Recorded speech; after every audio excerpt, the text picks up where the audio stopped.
Hi, alright, so in this video I'm going to show you how you can power up and program your own LED strands. These strands are in series and consist of the colors green, red, blue, and yellow. As for the power source, I'm using a 18650 lithium-ion cell rated for 3.6 volts at 1.5 amps minimum.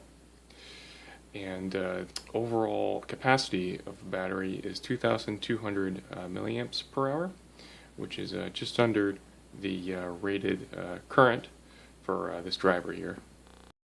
As for the driver, I'm using this LED module board here.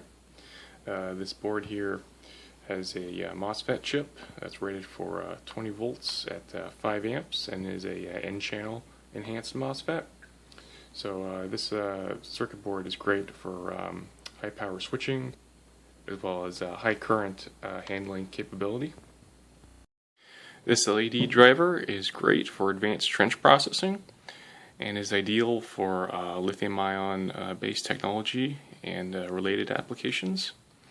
It has good ultra-low on resistance and is good for high density. This lithium-ion cell is connected and parallel to the battery holder here. Also, the switch is also connected via the positive and negative parallel leads on the battery holder. And I'm using this long, lengthy wire here for resistance against any high power or high amperage current rate that may damage any of the components here. The circuit is controlled via this switch, which is used for programming the LEDs for 3 different modes.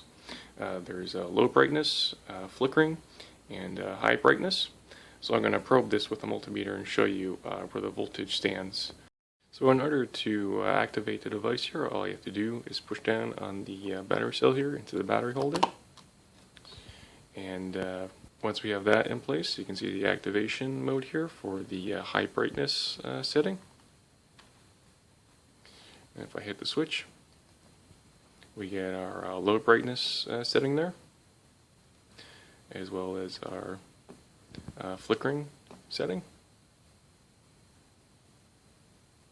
Again, high brightness, low brightness, and flickering. So here I have the multimeter probed up to the input and the output of the circuit here, and we can measure the changes in voltage based on the switching parameters here. So here's the lowest setting here for lowest brightness, and we see a nominal measurement there for 3.6 volts. When I hit the switch, we can see a quick drop to the flickering mode and back up to the nominal range. This is simply due to the current rate within the circuit. And of course, once we reach the highest setting mode for ultimate brightness, we get a drop to 3.5 volts simply due to the amount of current now flowing through the circuit. And there we are back again to the nominal range at 3.6 volts.